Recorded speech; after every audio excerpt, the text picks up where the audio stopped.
Hello everyone and welcome back to my channel, or if you're new here, welcome for the first time. If you don't know me, my name is Angela and I find my paradise through reading. And today I am so excited.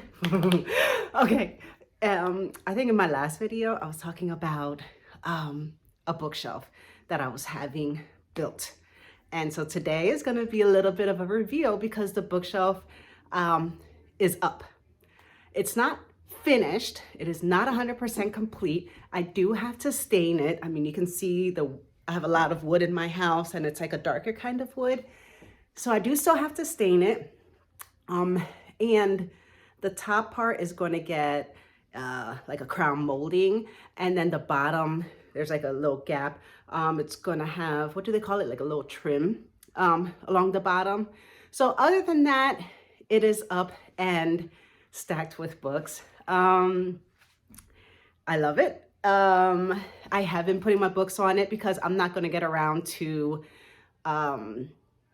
doing like the staining, getting the staining and everything done. The cost of raw materials nowadays is ridiculously expensive. Look at this. Do you not love this? I'm sorry. Like, I just saw this here. I'm sorry. I love this dinosaur so much. But anyway, the cost of raw materials is so expensive. So just the material so far, and the wood that I got is red oak. So just for this small section and what has been done so far costs like a little over $600.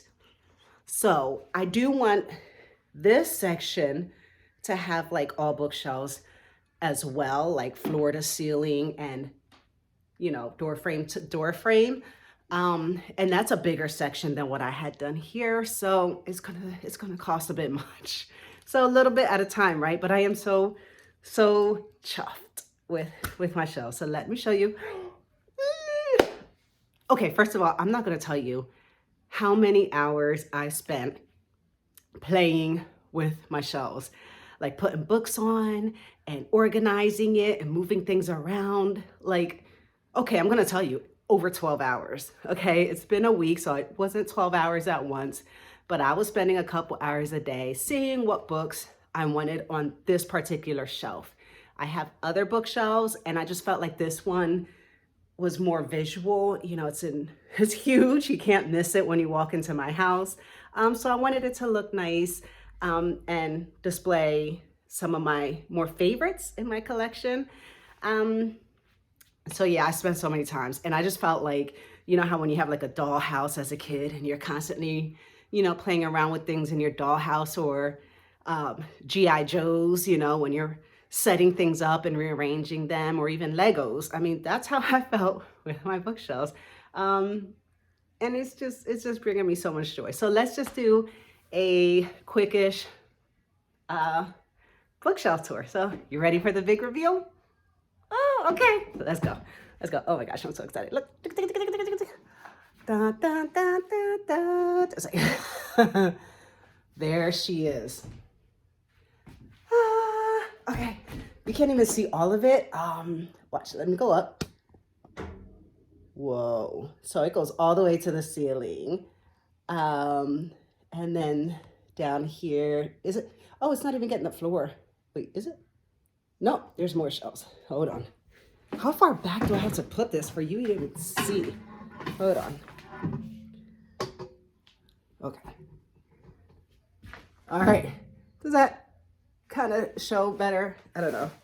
I'm sorry, but that's the best I can do. It's so tall. But let me move this up. Move this up, and we're gonna be weird for a second.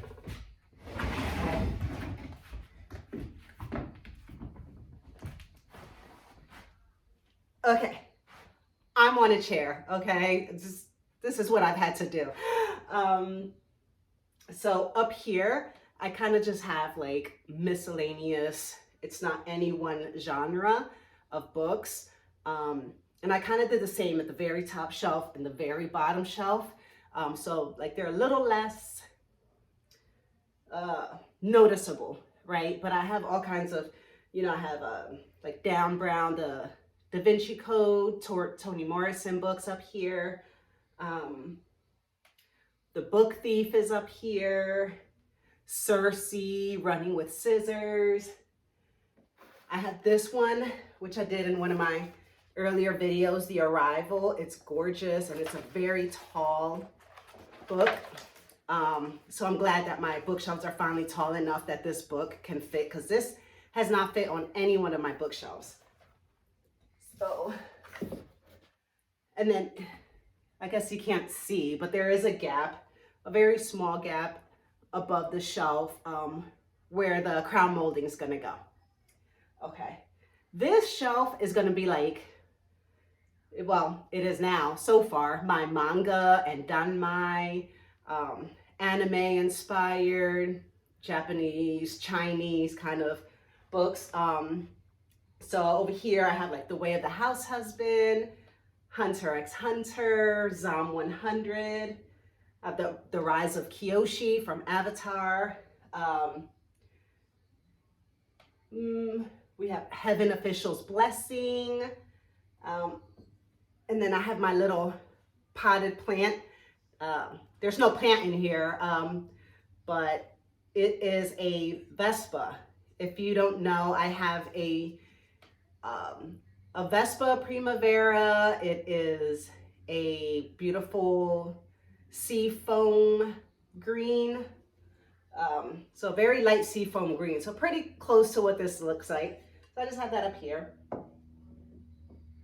Okay. Let me get down. So now we can bring you a little bit closer.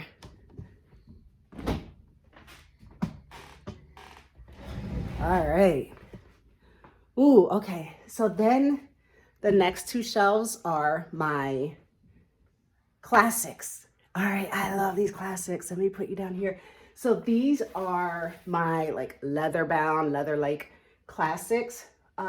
Except, well, The Princess Bride really isn't considered a classic, but it will be. I'm sure it will be. But it is a collector's edition. It is a beautiful, beautiful book. And let me see. Like, can you see how pretty this is? And then there's like illustrations in here.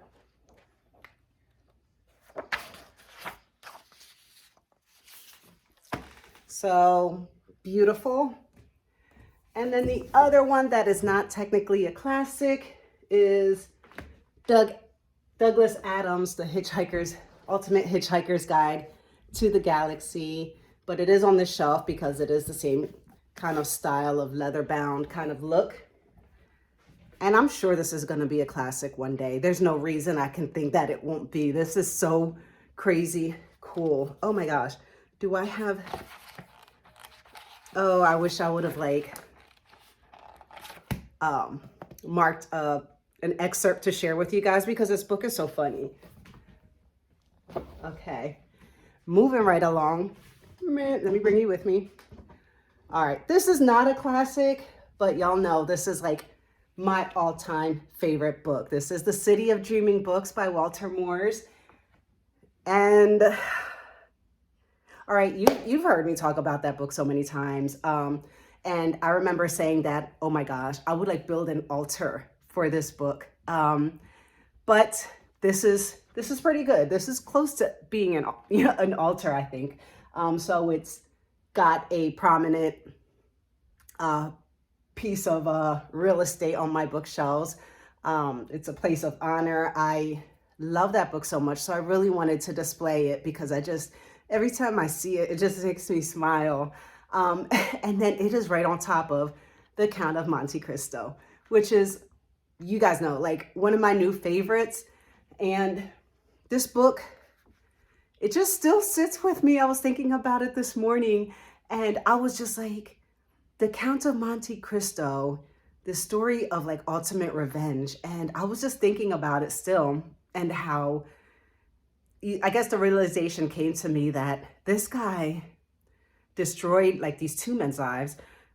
He was so thorough with his revenge that even like their children, well, their kids were young adults, but their children and their wives dipped off. They were like, I don't want no parts of this mess. Like, it was just, and for that to happen back then just is crazy. You know, like that's how bad it was, that their own children and wives were trying to disown them.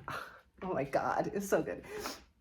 All right, then over here, we have my Chiltern Classics collections. So these, I have them all here except for Wuthering Heights, which I'm reading right now. And these are just gorgeous. They're just gorgeous, gorgeous collector's books. And then here we have John Steinbeck's Of Mice and Men. Again, I have this one displayed because this is an absolute favorite of mine. And I just love to see it and remember the story that's contained within those pages. And then we have some more classics here. Let me see if I can move over and you can see it a little bit better. Okay, so like Treasure Island, Great Gatsby. We have Henry David Thoreau, Dr. Jekyll and Mr. Hyde, Red Badge of Courage. Look at this. Oh my gosh. I love Henry David Thoreau. Okay. So then moving down here, let's see if I can arrange this, is another shelf of classics. Except this. I just have this displayed because I think it's a really cool looking book. But this is the Murder Your Employer, McMaster's Guide to Homicide by Rupert Holmes. I'm not trying to kill anybody. I love my employer. All right. It's just a cool looking book. And I think it's very interesting. Almost like a conversation piece, right? You know, if anybody's looking at my bookshelf, they're going to be like, what the heck is she reading? Right? I think it's funny. And then over here, this is the stack of books that I have read so far this month. Anytime I'm reading books, I will keep them separated, you know, and off of my bookshelves, and I'll just keep them in a stack until I do my month-end wrap-up. So I have all my books together. I don't have to go to all my different bookshelves looking for them. And then I'll do my month-end wrap-up, and then I'll put the books away. So the book that I'm reading right now is Wuthering Heights. I mean, look at how gorgeous this edition is. She's a freaking beauty. It is part of the Chiltern Classics collection, which is right there. And I am like 50 pages away from finishing this. So I'll probably do my month-end wrap-up tomorrow, right? And this book is just strange. This is part of the 100 greatest books ever written, from the Easton Press list. And I guess I never really mentioned the Easton Press and my whole history with that. So right now is a good time for me to mention.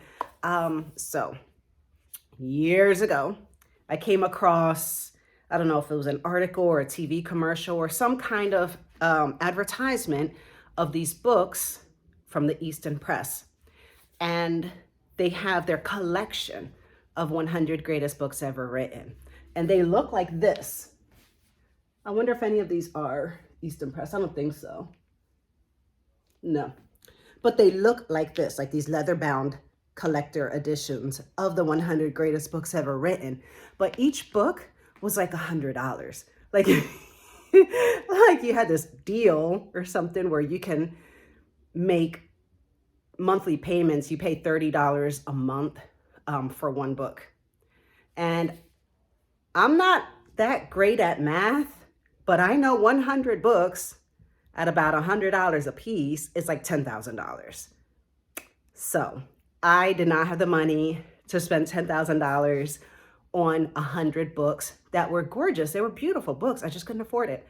But the list really intrigued me. And so I printed out the list from the Easton Press website, and I guess they're just like a publishing company. And so I printed out the list of the 100 greatest books ever written, and I figured I would collect them on my own and read them on my own. So that's the whole story of the Easton Press. And that was a long, long time ago. I've been working on slowly reading and going through that list, and it's been a joy. It has been so amazing and so fun, and it's just a great time. Okay.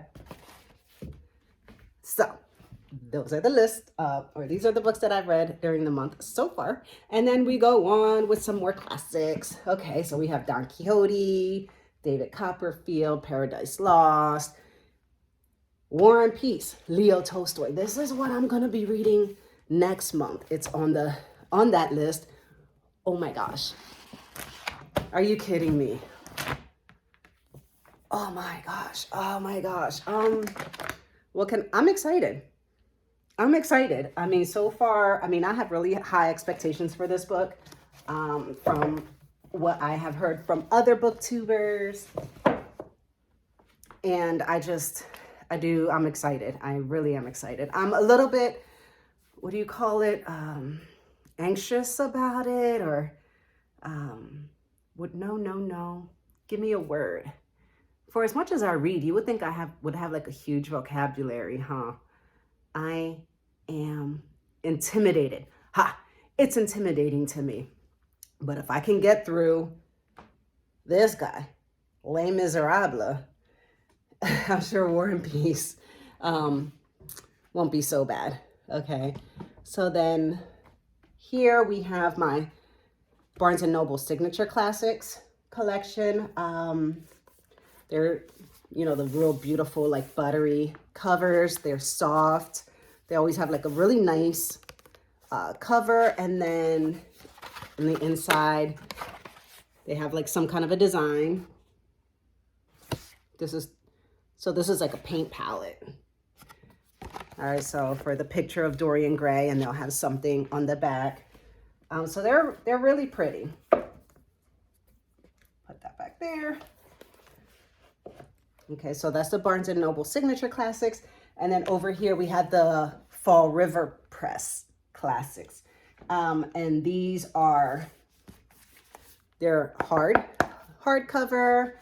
They have like the glossy pages that all look like this, and a lot of illustrations. So these books are just beautiful. Wow.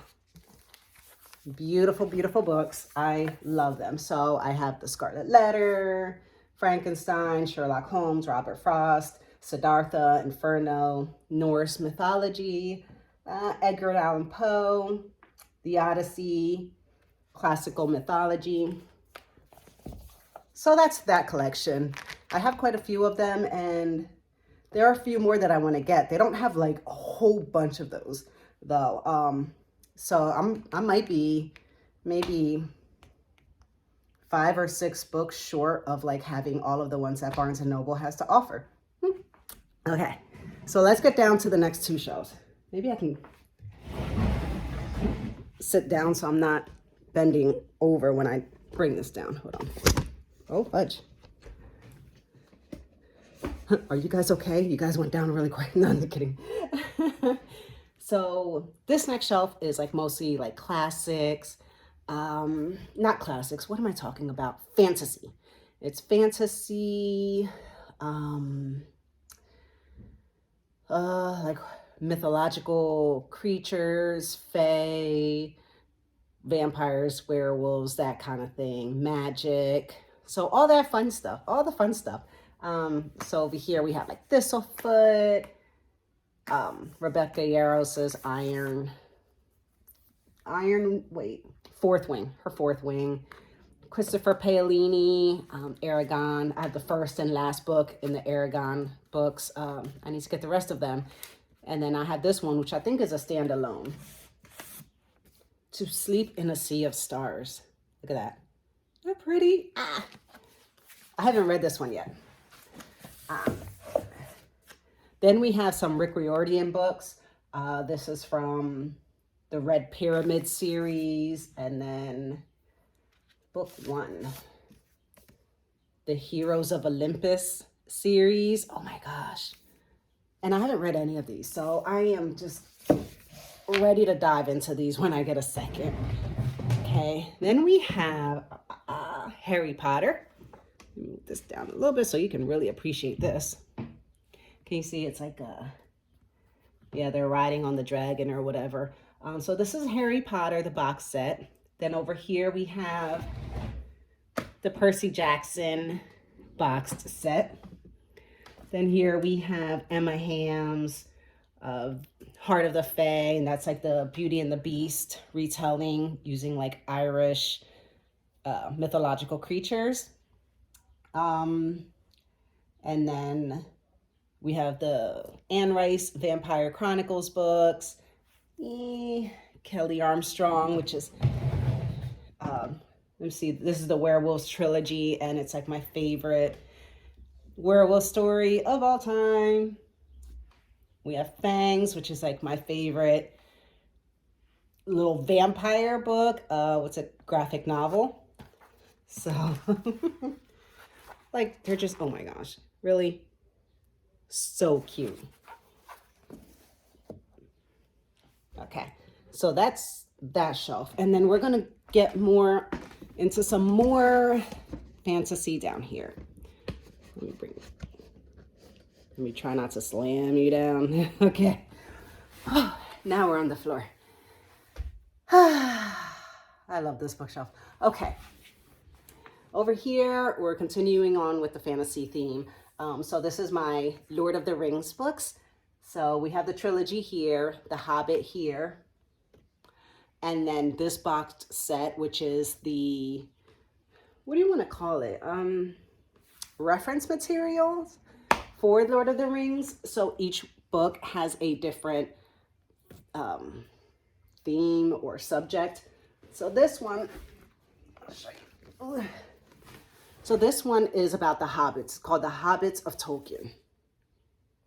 Okay, and it's like soft, it's beautiful, and it tells you all about the hobbits, how he created them. Got a lot of beautiful illustrations. So a lot of Tolkien and his process, history with the hobbits, you know, just the whole history of these hobbits. So you're gonna, if you are a big Lord of the Rings fan, this is really cool because it has like just so much information. It's unreal. Dictionary of Hocus Pocus. In the beginning was the word hobbit. So Professor J.R.R. Tolkien did when he scribbled it down on a scrap of paper in his study. So the word hobbit was soon to be as much a magical word for Professor Tolkien as Hocus Pocus was for any fairy tale magician. So yeah, how he created hobbits and all about them. But yeah, so each book is about something different. Moving right along, we have Sarah J. Maas, Crescent City here, Graceling, this was fantastic. Bookshops and Bone Dust, so that's like a very low stakes fantasy from Travis Baldree, who also wrote Legends and Lattes, so that was just amazing. Then I have these gorgeous books, Dark Star Burning, Ash Falls White. So I don't know if it's a duology, but I have two of these books.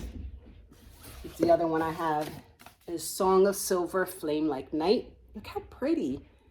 Books are just gorgeous. Look. Really. Oh my gosh. I can't. I just can't. I like sit here, no lie. Well, I sit over there and I just stare at my bookshelves and just, yeah, it's just ridiculous. I am a mess. I am just a mess.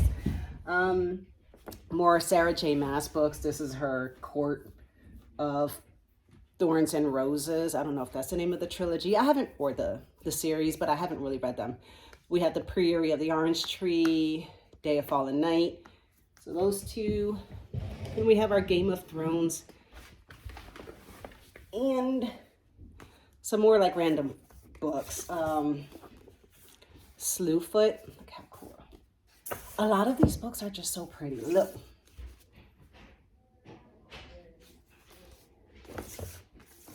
Like when you're talking about like the cover designs and just books that are just so visually gorgeous to look at.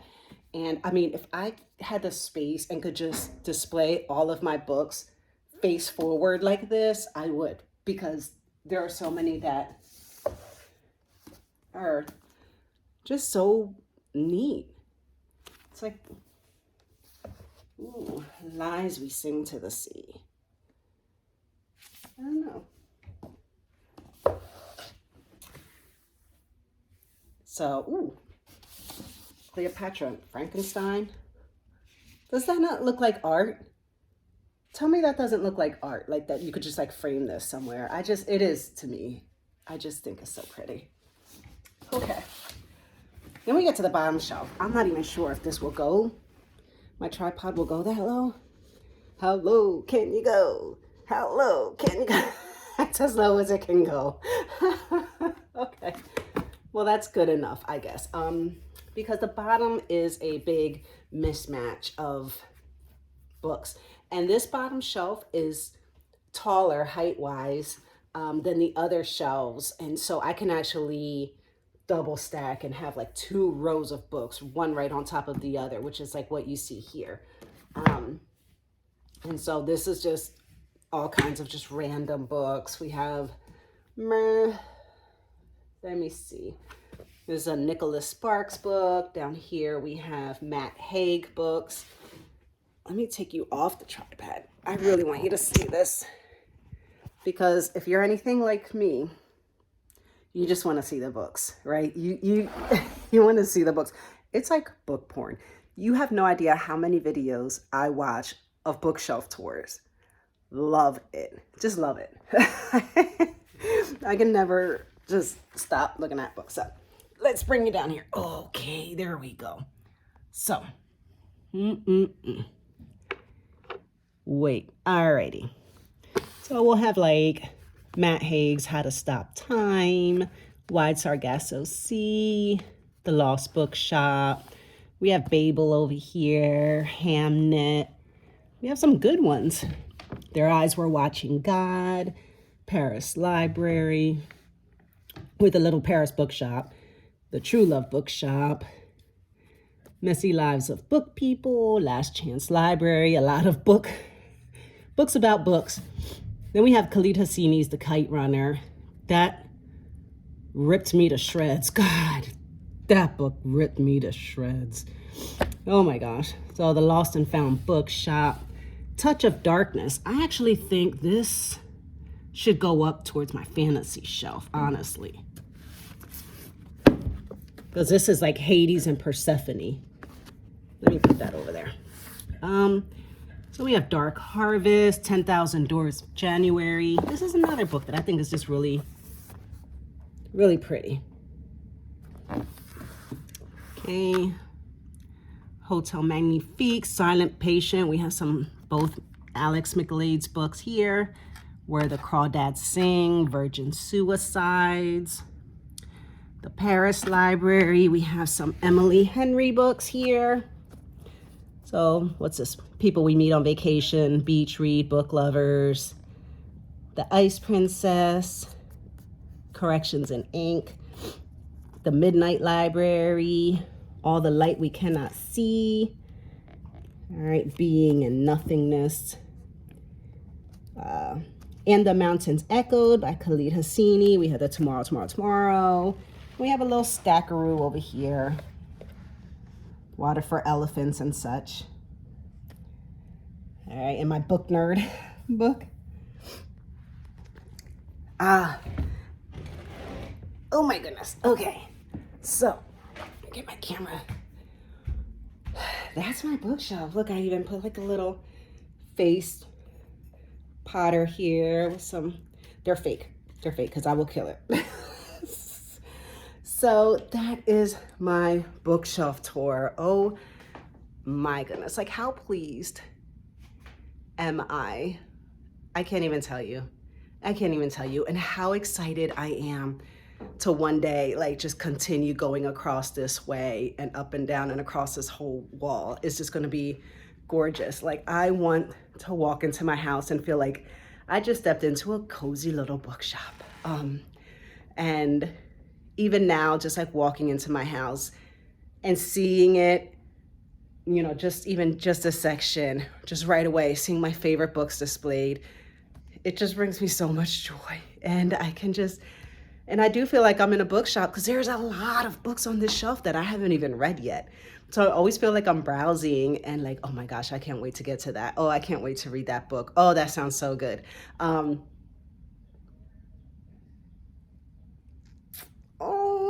I just can't. I just can't. Oh, my dreams of having a library are coming true. I actually, maybe next weekend, I actually want to see how many books I have. Because what did they say? About 1,000 books is considered a home library. So I think there are about 300 on these shelves. And then I have to count all of my other shelves. I have like 2 more bookshelves down here, one in the living room, one in the dining room, one in my bedroom.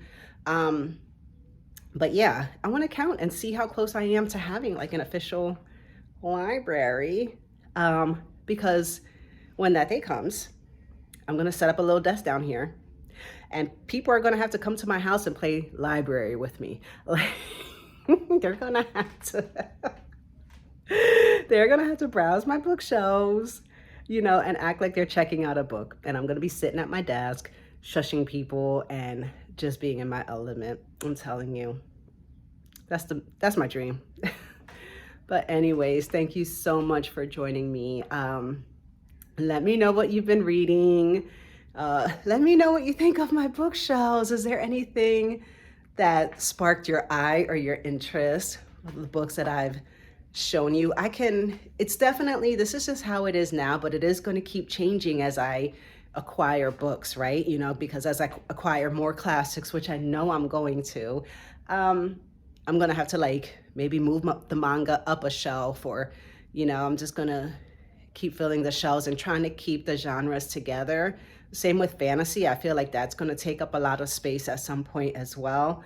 And it's just going to keep getting rearranged. And I think that's a lot of fun.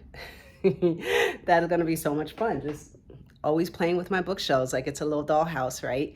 And finding little things to decorate it. And like I said, I'm going to have to stain it. Let me show you the gap. Can you see it? Up there. So that's the gap along the ceiling. And then the little gap along the floor. That's going to get some trim. Let me try to show you. Boom. So that's it. Tell me what you've been up to, what you've been reading. And like I said, let me know what you think of my bookshelf and any of the books that you have seen here. I appreciate you so much for joining me. I can't talk. Y'all know that. All right. Well, happy reading. Bye.